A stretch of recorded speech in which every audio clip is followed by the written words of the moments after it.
I'm Evan Smith, the CEO of the Texas Tribune. On behalf of my colleagues at the Trib, I want to welcome you to the 2020 Texas Tribune Festival. Every one of our 11 years in business, the work of our nonprofit newsroom has been critically important, but never more than this year. We produce reliable, credible reporting on issues that affect everyday Texans, making them better informed and motivating them to participate civically. You and people like you, readers, supporters, attendees at our events, make our public service journalism possible. This month, as part of our fall drive, we're hoping to sign up 500 new members. Donate by September 30th at texastribune.org/give, and your gift will be matched dollar for dollar up to $30,000 by our friends at the Lowy Law Firm in Austin. Now on with the show. I hope you enjoy this conversation between Houston Police Chief Art Acevedo and Joel Anderson, a staff writer at Slate. Thanks for making time for us today, man. Thank you. It's great to be here. I love coming to the Texas Trib Fest every year. Yeah, absolutely. Well, I'm a little jealous. I'm a Houstonian, and I wish I could get back home. So you have to enjoy it. Come on down, especially that we have a cold front coming next week. I think we're down to 86 during the day. So. Oh, really? I have to explain to people in California that 86 is legitimately a cool day in Houston, Texas. So. Well, I know that, obviously this is a very serious conversation, but I at least wanted to get started on something I hope that we can agree on. I know that you're from LA, but where will your loyalties be tonight? Will it be with the Lakers or will it be with the Rockets? Okay. Just between you and me and whoever's watching, the Lakers, man. I mean, I've become good friends with Tony Fertitta and some of these Rockets, but you got to go with your childhood team. Oh man, I can't. That actually was a shocking answer. I just thought the political answer would have been the Rockets, so I'm shocked. But it's been a while for the Lakers. But I said for the game. I didn't say for the series. You said tonight. Okay, I'm fine. I'm game two. Whenever game two, you can move back to the Rockets. That's right. Yeah. But right, well, obviously, onto the more serious stuff. It's obviously a difficult time in America, pretty much across the spectrum. And I read with interest a piece you shared from Governing, which talked about the challenges facing police chiefs. So, Seattle Police Chief Carmen Best stepped down for a couple weeks ago, and chiefs in Atlanta, Louisville, Milwaukee, and Portland have resigned, been fired, or demoted this summer. Did you sympathize with the chiefs mentioned in that piece? Oh, absolutely. I know every one of those chiefs, and I really was very close with Carmen Best and with Erica Shields. They're reformers. They are absolute reformers, committed to reform. And part of the problem with American policing is there's no continuity of leadership around the country. We've lost about 8 or 9 of our members in the last few months in major cities. And so the only continuity is the labor leadership and management that is there, hopefully for the best interest of all parties. I think that's part of the challenge with policing, one of them. Okay. Well, as a chief there in Houston, has the wave of recent resignations and firings made you fear for your own job? Well, I always tell young assistant chiefs and police executives and leaders that if you're worried about losing your job and you're afraid to lose your job, you probably shouldn't take on the police chief's job, because I think that a problem in American society and government and specifically is that we've got too many elected officials that all they care about is how do they win their next primary election, not even the general election because of gerrymandering. You really don't need to worry about the general election. Generally, in too many cases, it's the primary election. And so they focus on political theater instead of good policy. And I think that police chiefs, I tell them, look, you've got to be able to make the call, the tough calls, regardless. And I always tell my team the most replaceable member of this organization, we're all replaceable, but the most replaceable is the police chief. And so I don't worry about that. I'm also a person of faith. So I think that the Bible taught me that only the good Lord opens doors only he can open, and he'll close this one and he'll open another one. So I'm here serving, and I just call them as I see them. I tell people that we're like umpires. We have to call balls and strikes and not look at which way the wind's blowing. Yeah, okay. Well, let's, instead of thinking about the end of your career, let's go back to the start, like when you were in your law enforcement career in Southern California in the late 80s, and you were obviously there in 1991 and 92 during the LA uprising, which after the verdict in the trial of the officers accused of beating Rodney King. Back then, it seemed like an inflection point in our national understanding of racism and police brutality. What did you learn from that time as somebody who was on the ground then? Well, I remember being there as a young acting sergeant when that occurred. I mean, Timothy Singer and Melody Singer were the CHP officers that were at the primary unit in that pursuit.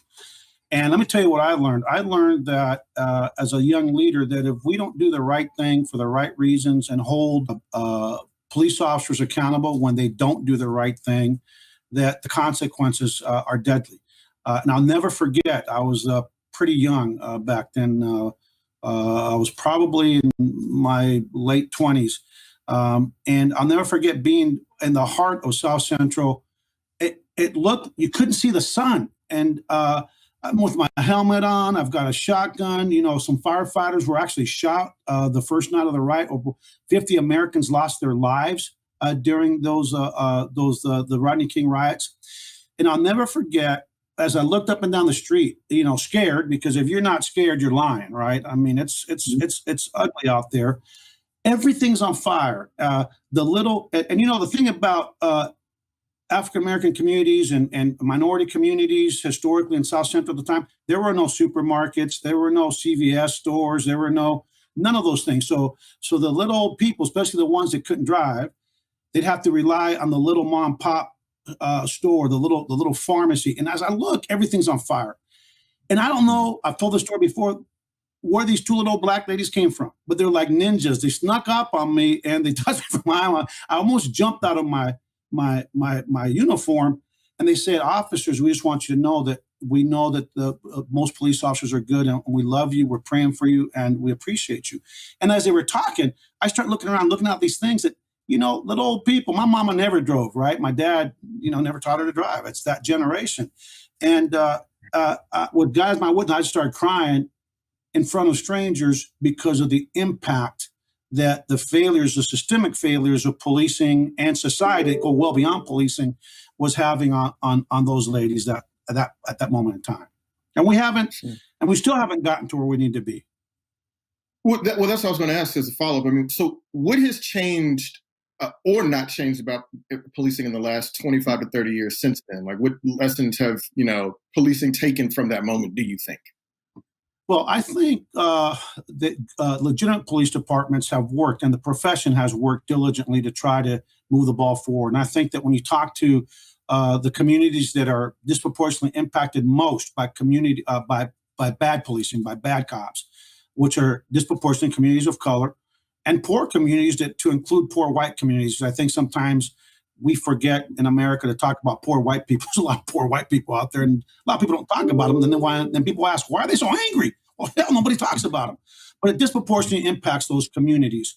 And I think that when you talk to older generations in those communities, they will say that as imperfect as policing is today, and I can tell you this, we're eons beyond where we were in 1991. I mean, when I became a cop in the mid 80s, the unconstitutional policing, the incidents of if you ran, you know, and you took a suspect into custody in those days, and you didn't like beat on them because they ran from you, some officer would make fun of you. Or if you were in a pursuit and it got too hairy and you terminated the pursuit, you would be ostracized. That the culture has changed significantly. But having that, you know, the culture still, it's a moving target. It's a never-ending proposition to try to weed out bad, in any organization. And so, as much as we've made a lot of progress, but we still have work ahead of us, and it will never end. I mean, one of the things that we know about the human condition is that it's imperfect. No matter what your policies are, your training, the law, your selection process, at the end of the day, you still have to have a reliance on hoping that the people you hire are going to do the right things for the right reasons. And so I think that the frustration sometimes for good police officers and even for leaders is that there are expectations that we're never going to have any bad cops. And I think that that's naive. So we start with the proposition, with the understanding that you will have bad officers, and you have to have systems, processes, supervision, all these systems in place to try to weed them out. And when they do act out, you have to get rid of them. You cannot tolerate malfeasance. Well, that seems like that would have been incredibly discouraging to come up through agency. Where you have that entrenched culture, right? But back in June, 2 officers were forced out of your agency over racist social media posts, which sort of called to mind, at least to me, a new report showing that white supremacists and militia members have been infiltrating law enforcement agencies all around the country. So what can law enforcement agencies do to prevent the spread of white supremacists and militia members within their ranks? What is HPD doing now? Well, I mean, first things we need to do is make sure that we try to have robust systems to try, especially in our hiring system, to look at social media, to make sure that we look at somebody's history, to take a deep dive into their personal life. And, but a person that wants to get a law enforcement career with a bad heart, in a world where they know that once you put something online that it never goes away, they may have the intellect not to put something online, but we have to be vigilant. We have to talk to neighbors. We have to talk to friends. And then we have to have a zero tolerance for it. We had a sergeant that gets arrested in New Orleans. And New Orleans, for public intoxication, you got to work pretty hard to get yourself arrested. It's a party city. The officers there are very tolerant. They'll walk you to your hotel room or give you to a friend. And a lot of cities are that way. Well, he's in his cell there, and he starts yelling about where my Obama people. I mean, I'm surrounded by Obama people. And that's what this guy in his intoxicated state. And we've never had a complaint on this guy. He's been around forever. No history of misconduct that we could find. And then he starts yelling, I need my Trump people. So it was brought to our attention. We initiated an investigation. And before we fire people in this department, they have to have a hearing, an opportunity for hearing with the chief. And I asked him, I said, and I sit this close to them, when I'm going to fire you or considering fire you, I want to make sure that you have an opportunity, we can look at each other's eyes. And I asked him, I said, when you're talking about who are these, I'm surrounded by Obama people, I said, tell me if this was true or not. You were speaking about the personnel of the New Orleans Police Department, and they were almost all of them, if not all of them, were African American. He goes, yes, sir. Okay. And I said, when you're talking, I need my Trump people. I looked at him, I said,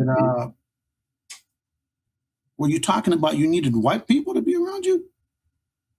He looked at me, he said, yes, sir. And then without a question, he says, but I'm not a racist.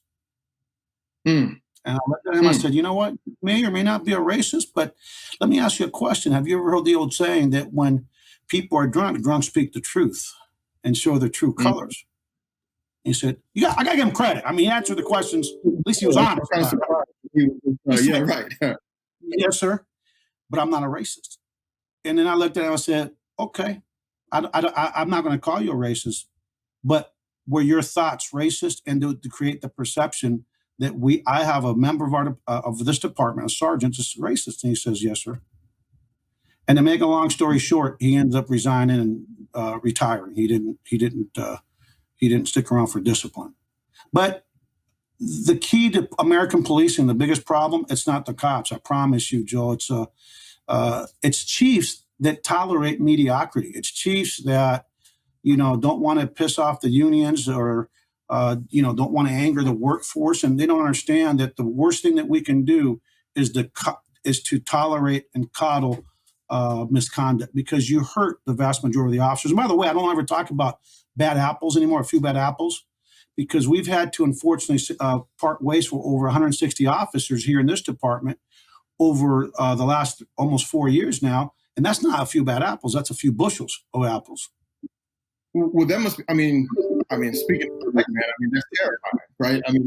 I mean, how can you root out that sort of culture then? Because it seems like the only way that officer got caught was that he had a moment of weakness, correct? And he's been arresting people, working in law enforcement for however long. And then there's a lot more people like him. So, for somebody like me or anybody else, what do you say for somebody that has to deal with that sort of hostility out there in the streets? I think what is important is that how many times have you heard a person in a neighborhood that, maybe socioeconomic challenges, that has high crime, that's disproportionate communities of color, immigrant communities, poor communities, say, you know what, man, this happened to me, but I didn't complain because they're not going to do anything. Well, I would say to them is that the biggest force multiplier for police department is the community itself.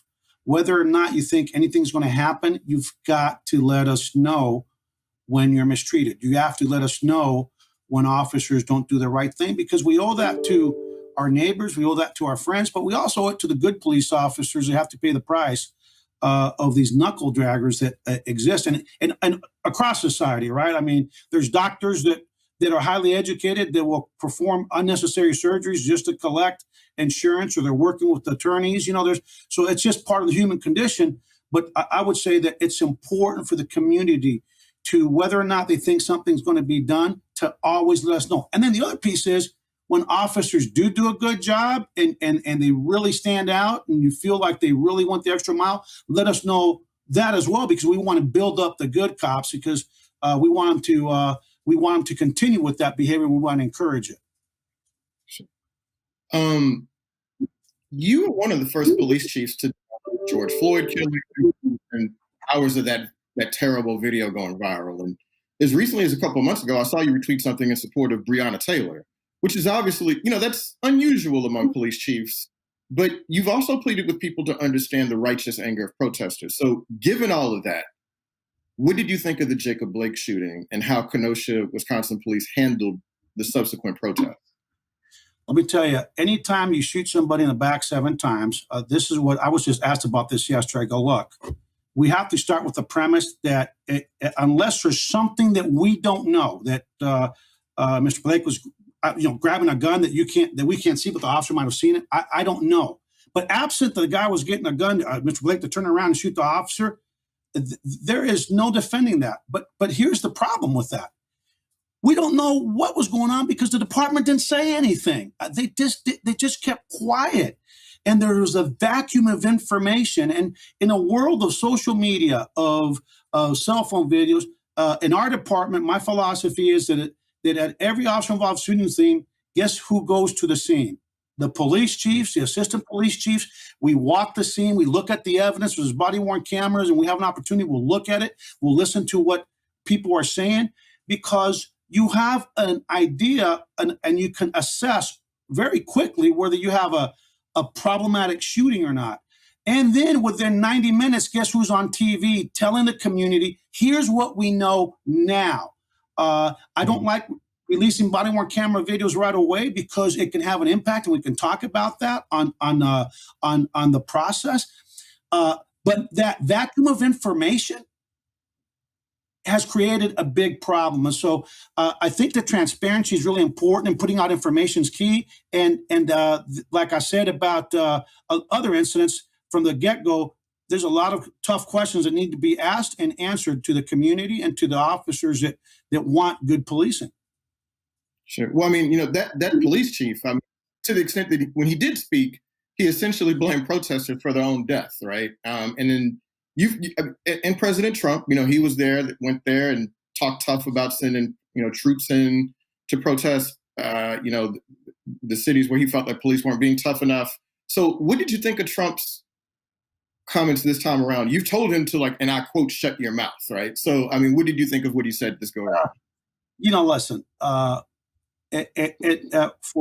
the president says he supports law enforcement, supports the men and women in blue.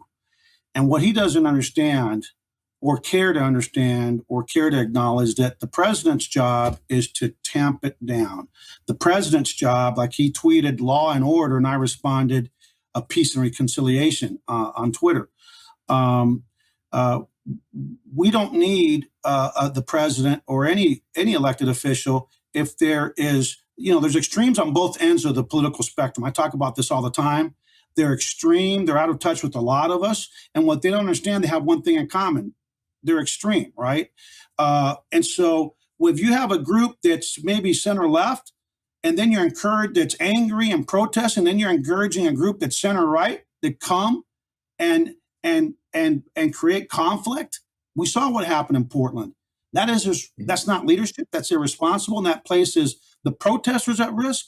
That places the police officers that are trying to protect people's constitutional rights to engage in First Amendment activity. And that places our nation at risk. We don't need chaos on the streets. What we need is the president to encourage people to take to the ballot box, not to the street. We need to tell the president needs to tell the American people to try to understand issues through the prism of people that don't look like us, and not to take to the streets. And so leadership's important, and we need it right now more than ever. You've been very vocal about your issues with the Defund Police campaign, even saying that it's, quote, a false equivalence to say that you can only invest in communities by defunding police. But there was a recent study by the Washington Post that found no relationship between police spending and the crime rate over the past 60 years. So given that, like, why don't you think then that police departments shouldn't be willing to look at the idea that maybe they get too much money as it is already? Because this community here, and you're from H-Town, if I go into the Tray, or if I go into into Acres Homes or Sunnyside, wherever I go into, if I tell my community that is the most impacted by violence, hey, we're going to reduce police officers. They tell me, no, you remember those storefronts that we have here? You try to shut down a storefront, my community goes crazy. Why is it that when this country was faced by COVID, right, that and it impacted corporate America, it impacted rich America, impacted middle class, the poor, impacted everybody. We printed $3 trillion overnight. Well, why aren't we doing that for socioeconomic issues? Why aren't we doing that? So the point for me is, I agree that we need to reinvent the way we approach issues.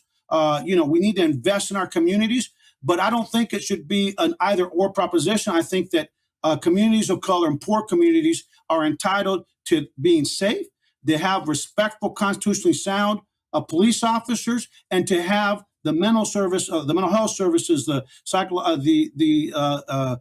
the treatment services for addiction, the work programs, the pre-K education, all the other things that we need to get people into better circumstances. So if we do those things on the front end, where we attack the root causes of the challenges in these communities, in the back end, you can reduce policing probably 30-40%.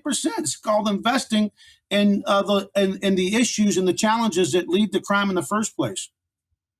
Well, I mean, we know that cities and local governments are going to have a finite amount of money anyway, right? I mean, it's just, even though that they did come up with more money, these governments have finite. So, I mean, it's tough to say. I mean, HPD has, I think this for the upcoming fiscal year, $965 million budget, an increase of nearly $20 million over the year before. I mean, in a time of finite resources, in a time when Houston's going through an unprecedented budget crunch, why does Houston need almost $1 billion spent on policing? Well, because Houston is a city that's, it's like we're like an octopus out here. I mean, we keep just we keep growing, not just in numbers, but we keep growing in geography. We're 677 square miles. We have grown in the last 20 years by 500,000 residents, right? 500,000. That's a city of 500,000, one of the biggest cities in the country by itself. And we have the same number of officers we had 20 years ago. Then I always tell people, life's about points of reference. You can't appreciate a good meal unless you've really had a really bad meal, truly appreciate it, or you can't appreciate the departments that's in front of you if you haven't been policed by another department, right? I have points of reference because I've lived in 2 states and policed in 3 agencies.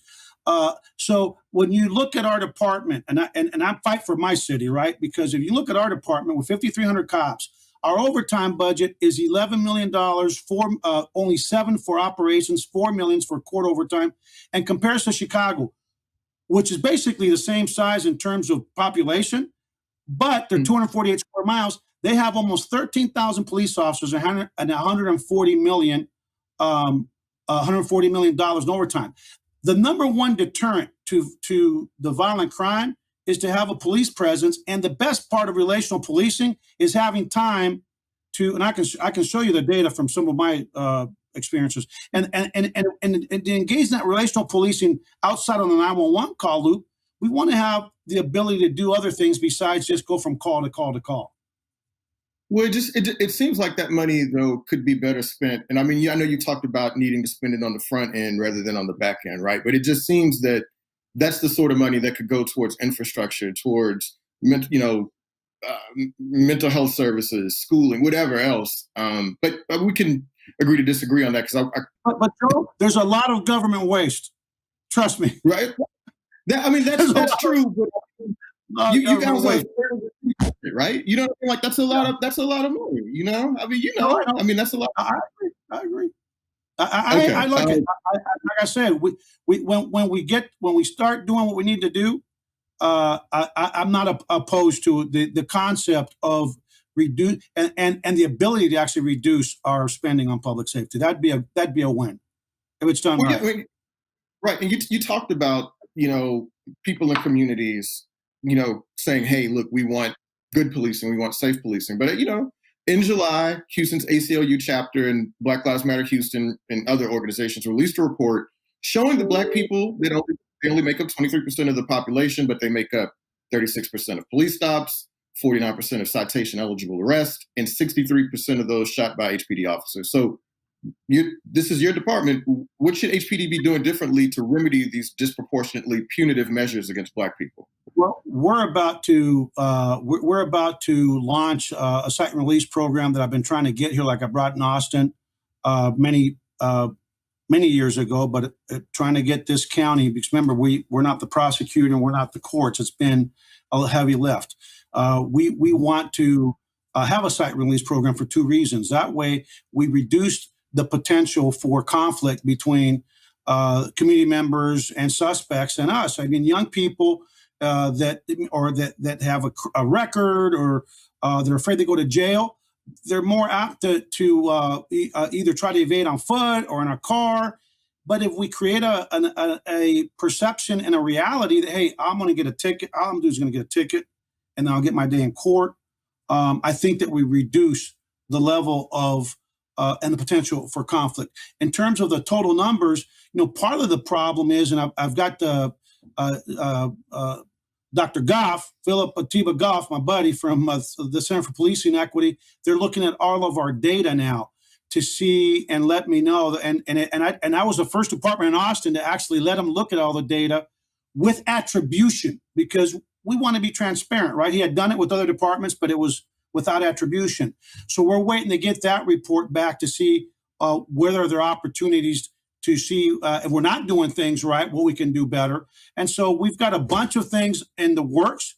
But you know what? At the end of the day, part of the issue is that we use data on where the violent crime is occurring, where people are getting hurt, where the shootings are happening. And sadly, a big disproportionate part of that is in communities of color. They're the victims of the crime. And so we want to make sure that we keep those young kids in those neighborhoods. When little boys and little kids get shot here because people are shooting at each other, we go to those scenes because we care about those kids. So it's a complex set of issues, but I think that we have to have social scientists look at the data to make sure they can identify where we can do better. Sure. People smarter than us. Well, to that point, that's a lot of pain in the meantime until that gets figured out, right? But to that point, your national prominence has drawn a lot of attention to your record from some critics, and so there was one case mentioned in Texas Monthly in particular. I'm a football guy, so I'm going to ask you about this. In 2018, while announcing an aggravated assault against, the Bennett. Yes, the Bennett case, right? You called him, quote, pathetic and morally bankrupt, but charges were subsequently dropped. Prosecutors found no evidence to support them. Do you think you'd handle that case differently today? Well, you know what? I saw the video of what occurred, and I think my emotions got the best of me because I just feel like this little old lady in a wheelchair, that was, had medical issues. And, I don't know why the charges were dropped. So we will, he's innocent. But based on what I knew at that time, I just, there's just was pretty upsetting to see what we saw on a video. And so if I had to do a do-over, I wouldn't have done that. To be honest, here's the funny part of that story, though, is that the DA called me, hey, we got this case involving Bennett. And I was thinking Tony Bennett. I had no idea. I go, Bennett, the singer? And she says, no, a football player. Well, I didn't really follow him. But then after I connected all those dots after that press conference, and then there was the issue in Las Vegas, I said, I wish I would have had a redo, because I think if nothing else, it created the perception that it was just me trying to discredit him because of his advocacy against bad policing. And so, that's one of those you'd like to put the toothpaste back in the tube. Are you apologizing to him then now? Is that what this is? Yeah. I think I was over the top on my comments. Absolutely. I got one last question for you. Although I had a bunch more. Chief, you've got a young son. One day and you've got an older son and you've got a daughter, I know. One day you really looked me up. Oh yeah, man. This is what I do. Yes, sir. Yes, sir. Right. One day your son's going to be a young brown man in a world where police can exercise an awful lot of discretion about whether to stop and arrest him or worse. What will you tell him about how to interact with the police? That's interesting, because it's funny that activists sometimes, especially white activists that try to tell me what it's like to be a person of color, they forget that English is my second language. And I always laugh and go, well, thank you. Let me know what else I should feel and what else life experience I should have had. But what I've always told my kids is what my dad told me, my crazy Cuban dad, may he rest in peace. We're all refugees. He said to me when I was all of us, he said, hey, just remember, you can get out of jail. You can't get out of the cemetery. Whatever you do, I don't care what you've done. If you get stopped by the police, it's yes, sir, no, sir. Just do what they say. Turn your light on. My old man, I can tell you stories of my old man, but that's going to have to be in person because he's dead now. But he was just crazy. But he said, don't you do anything to get yourself hurt. If the officer's wrong, we will deal with it later. And then when I became a cop, the same crazy old man and my crazy old mother, may we rest in, I love my parents. My mama used to say, always be the last guy when the shooting's happening. Don't show up. Just take your time. I don't want you. I said, Mom, that's not why I became a police officer. I want to save lives. But then my dad told me that basically the same thing. He says, son, remember, you can get another job. You can get out of jail, but you can't get out of the cemetery. So make sure that you protect yourself and others. So what I've told my kids is, listen, first of all, make good choices in life. And if you're stopped by the police, make sure that because there's a lot of people that pull you over that aren't cops. That's another issue for another day. So you got to be careful. I said, if you can, put on your four-way flashers, turn on your dome light at night, and go to a location that's well lit and populated, like inside a gas station or somewhere, and make sure that you push. And I also told them, if you don't think it's a police officer, call 911 on your cell phone, because my older kids, I don't think had cell phones at first, but later on when they got older, I told them to call 911. And whatever you do, just put your hands where they can see them. Don't anticipate anything. Wait till the officer asks you what to do. And if they don't treat you right, you need to let me know so we can deal with it. Right. That sounds pretty terrifying. You've made your career in law enforcement. To me, that sort of speaks to the problem, a fundamental problem of policing, doesn't it? That you have to worry about being scared like that. Well, I think it speaks to a fundamental problem with society and humanity, right? We know that there's good and bad in everything. I don't want my child to do something to give a bad cop the opportunity to act on an abandoned heart. At the end of the day, when I take off this uniform, my name is Arturo Acevedo from Havana, Cuba. And so I recognize that although I love being a police officer, the vast majority of officers, it is a fact, just like you can look at the data, will never shoot at anybody, they'll never shoot anybody, they'll never kill anybody. But I also know that when there's bad policing, that disproportionately impacts communities of color and poor communities, and that's the community that I'm from. And so you got to make sure that you tell your kids how to interact. And I'm really proud of my Afro-American Police Officers League and even our union. We're working with young people to talk about what they can expect of us and what we should expect from them. And we're having a lot of good conversations and dialogue here in Houston and hopefully across the country. Sounds good, Chief.